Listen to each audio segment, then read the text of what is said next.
anigoo ka wakiil ah guddiga qurbajooga ee dalada horumarinta gobolka Awdal waxaan ku wareejinayaa mas'uuliyaddii iyo furihii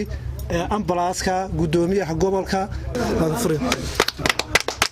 guddida dalada horumarinta gobolka Awdal ayaa gaadhi ambalaas ah oo dhameystiran oo ay ugu tala galeen inuu adeego deegaanada Ruqi ee Qardhiile ee ka tirsan degmada Baki waxay maanta si rasmi ah ugu wareejeen barasaabka gobolka Awdal oo uu heliyo madaxa caafimaadka xarumaha asaasiga ee gobolka munaasabad loo qabtay wareejinta gaadhiga ambalaaska ayaa ka qabsoontay MCH-ka deegaanka Ruqi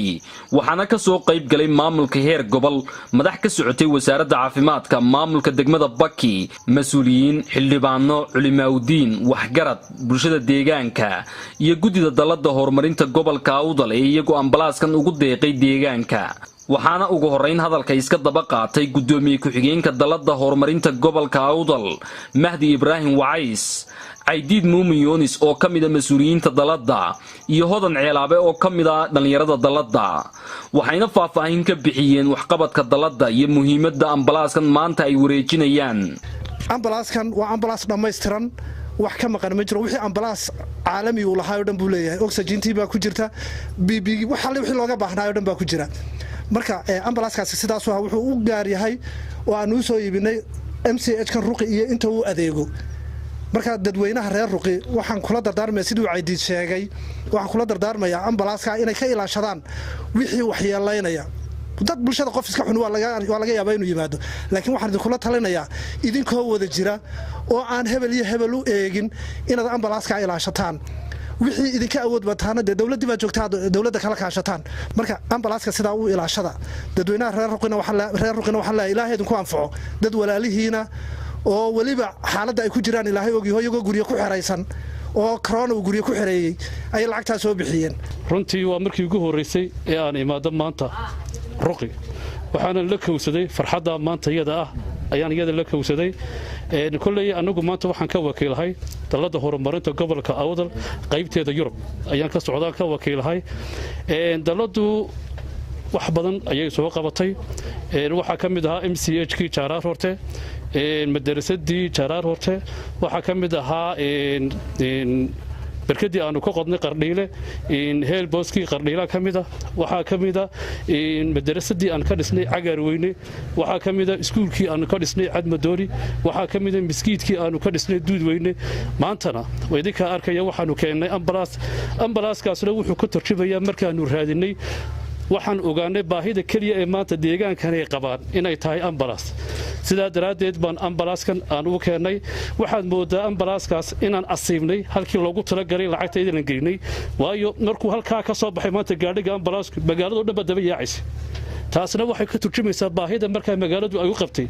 ambalaaska ay ka turjumaysaa waxaan u ducaynaynaa dhammaan dalada horumarinta gobolka Awdal guud iyo dibadba meel kasta joogan waxaan aad u salaameynaa ugu ducaynaynaa gudoomiyaha dalada Mustafa Umar Suldaan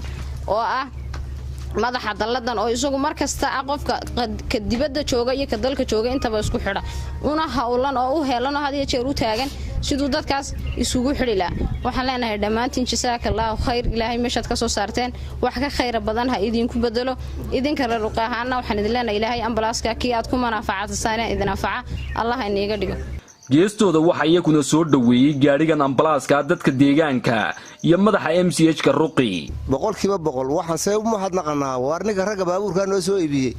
waxay soo siiyeen Allah u barakeeyo iyagana Allah barakeeyo walaalahayana Allah ilaahay caafimaad iyo barwaaqo Allah siiyo dawladdan aanu hal leeyahay war inta noo hadhay dawladdii macnaha ambalaaskani baahida aan u qabnay tula soo sheegi karnaa baahi aad baan u qabnay nimankii soo bixiye waxaan leenahay iyaga jazaakallah khayr ilaahay jazaasanadka xarasanaadka ugu daro wax fiican bay soo bixiyeen walaalahood wax fiican bay soo tareen waxaan leenahay iyaga jazaakallah khayr baan leenahay waxaan leeyahay qolada muxuu ahaa ambalaaska noo keentay ee muxuu ahaa qurbajoogta iyo dalada horumarinta gobolka ee ku fikirtay inay noo keento ambalaaskan waxaan leeyahay baahiyihii aan qabnay way asiibeen anigu magacaygu yahay Hiba Maxamed Cabdullaahi ahna madaxa MCH-ka Ruqi hadii aan information ka bixiyo ama warbixin baahida loo qabo horta runtii ambalaaska dhowr jeerna waan ka hadalnay aad bay horta ugu mahadsan yihiin walaalaha muxsiniinta ah ee soo dhiibay. waxaa iyakuna hadalka iska daba qaatay xildhibaan xuseen oo ka mid ah xildhibaanada golaha deegaanka degmada Baki, Sheekh Cumar Gure oo ka mid ah culimaadudiinka gobolka, xogayaha degmada Dila, maayir ku-xigeenka degmada Baki iyo maayirka degmada Baki, waxayna dhammaantood u mahad celiyeen dalada horumarinta gobolka Awdal ee maanta ambalaaskan ugu deeqday deegaanka Ruqi iyo Qardhiile. waxaana yidhaahdeen shucuurta iyo dadweynahaad ka aragteen baahida loo qabay ama sida loogu faraxsan yahay. waxa la yidhi macnaa waxay indha arkayaan bay ilka gooyaan.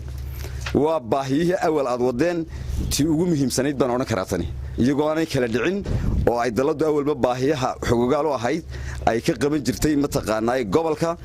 laga soo bilaabo mataqaanaa cadmadooni ilaa siimodeynta u dhaxaysa. waxaad ogtihiin dalada halkana la inooga sheegay waxyaabaha ay ka qabatay. tanina waa mid ka mid ah waxyaabihii ay qabanaysay oo horumarka qodobkii ugu muhiimsanaa ah. إلهينا وحده سبحانه وتعالى ولتكن منكم أمة يدعون إلى الخير تأمرون بالمعروف وتنهون عن المنكر وإن لا ينجهلا ضد خير كدتك ويريا أرن كان وخير ويان إذا كسوق بخشانة أرت أجر أكتو إلهي ويديست أجر ما لها نوكله إلهي بالله حصيا النبي قال له صلى عليه الصلاة والسلام قرب جوجتو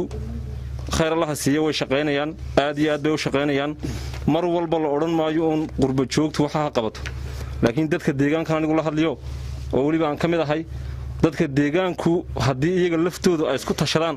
waxbay qaban karayaan. hadii maanta wax la isku dardaro oo wax isku geegeeyo wax badan baa la qaban karayaa. waxaan u mahad celinayaa dhalinyaradani jahliyadan qurba joog oo badan ee horumarinta Awdal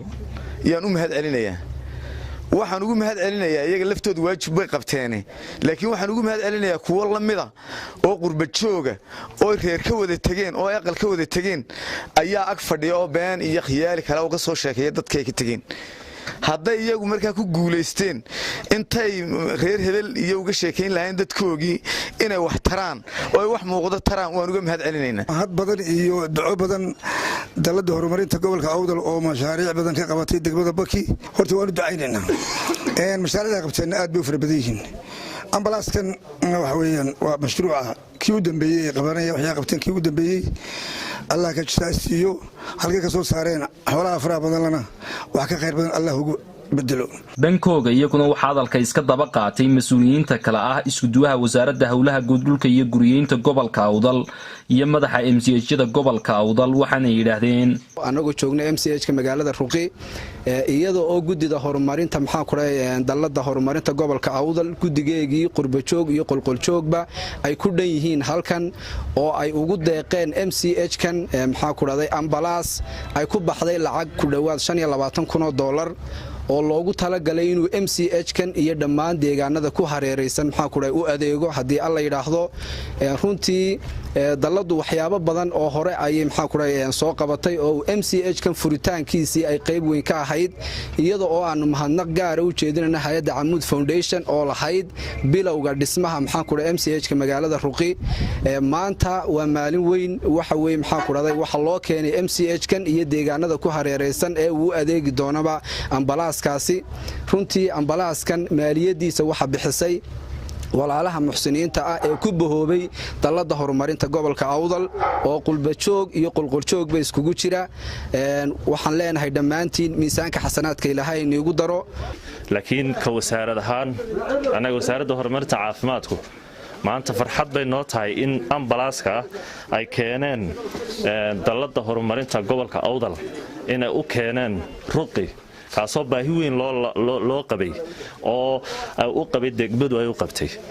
kolley waxa weeyaan wuxuu qaban doonaa service-kii aan ugu talagalay wasaaradda caafimaadka ugu talagashay inuu ka qabto degmada ayuu ka qaban doonaa. ugu dambeyntii waxa hadalka soo gabagabeeyay barasaabka gobolka Awdal Maxamed Axmed Caalin oo ka gudoomay dalada horumarinta gobolka Awdal gaadhi ambalaas ah oo lagu wareejiyay waxaana uu ku sii wareejiyay wasaaradda caafimaadka. barasaabka gobolka Awdal ayaa u mahad celiyay dalada. insha Allah waan ka gudoomay Allah ha noo barakeeyo idin miisaanka xasanaadka Allah idinku daro. aniguna waxaan ku sii wareejinayaa wasaaradda caafimaadka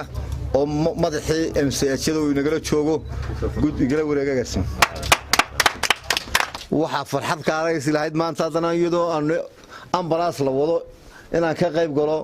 la soo wareegidiisana farxad gaaray ahayd way ku mahadsan yihiin dalada horumarinta gobolka Awdal oo kulay intii aan gobolka joogay niman aad u dhaqdhaqaaq badan oo hawlo badan gobolka ka qabtay aad baan uga amaanayaa dalada horumarinta gobolka Awdal ee maanta wareejisay gaadhigan ambalaaska ayaa horay deegaanadaas uga soo fulisay mashaariic dhowr ah oo ay ka mid yihiin dhinacyada caafimaadka waxbarashada iyo biyaha Cabdisalaan Ali Ismaaciil Cabdisalaan Suldaan Xogsan TV Boorama